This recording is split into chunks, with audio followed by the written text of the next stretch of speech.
Kogo News Time, 5:11. So, Ted, when you went to school, did you learn about basic finance? I mean, how to write checks and do all that? No. See, now we did it when I was growing up in Texas. Now, most American high school students are not learning the basics about paying bills, building good credit, avoiding debt. And if your kid goes to school here in California, they're not learning about it either. Well, joining us on the Kogo News Live line is CPA, author of Do You Know Where Your Money Is? The Money Therapist, Holly Signorelli. Did I get that right?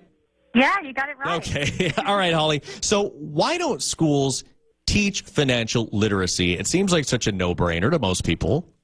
It is a no-brainer, and they teach, in elementary school about the environment, for example, because of the depleting resources of the environment. So they should also start in the elementary age, moving on up for the depleted financial resources that are going on. And these kids are growing up in, a bad economy. They didn't experience the 80s when things were good, so they don't have anything to compare it to.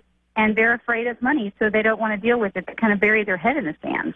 Now, apparently, we're helping as adults because California is one of the 11 states that got an F in teaching financial literacy. I know. Is this why so many kids take on that crushing debt of student loans because they just don't understand what it means to them?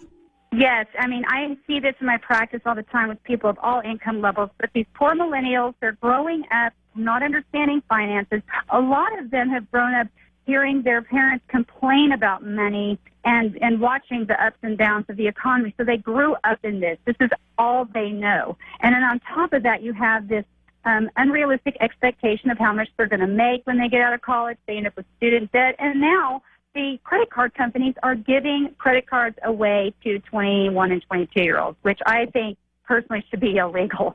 It's like, how much of you got to give somebody a break when they're starting off in life, not with all this debt. Well, I remember when I started college, in our mailboxes, we got pre-approved credit cards for American Express when we were 18, 19 years old. And I know, but then it went away because, everybody was filing bankruptcies. And I thought, I was sure that in the last few years that they wouldn't start doing it again. But everything comes full circle. There's these cycles, and you're just setting somebody up. I don't even understand how these kids qualify for it with how little money that they make. Well, now, Holly, is there something that a parent can do, if you've got a kid who's in grade school or whatever, what are some of the things that you should be teaching your kids about money? Should you get them a bank account and show them how?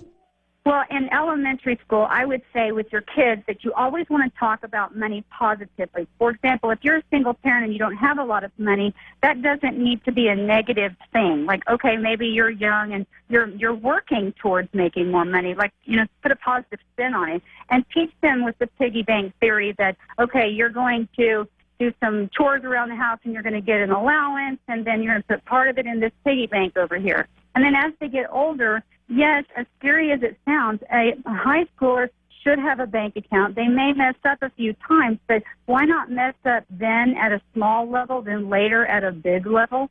And let's be honest, there are tons of applications out there that can help you.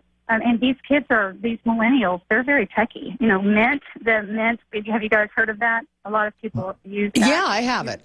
Yeah, that is something that my son uses. He's 21, and you just download everything from your bank account, and it actually categorizes it. And when he started doing that, he was like, "Wow, I'm going out a lot." He realized it.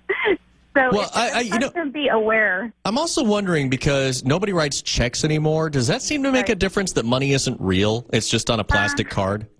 Well, I think a lot of what younger people do is they use cash, and I never have cash. I mean, it disappears, right? You don't know where it went. You don't know where your money is, right? So I like to use a debit card because it's the same thing. When you get your bank account, you can see where the money went. So I really think cash is part of that problem. Kids at that age or even in college, they just pull cash out of the account, and they really don't know where they spent it. All right, that is Holly Signorelli. Thank you, Holly, CPA, author of Do You Know Where Your Money Is? She is the money therapist.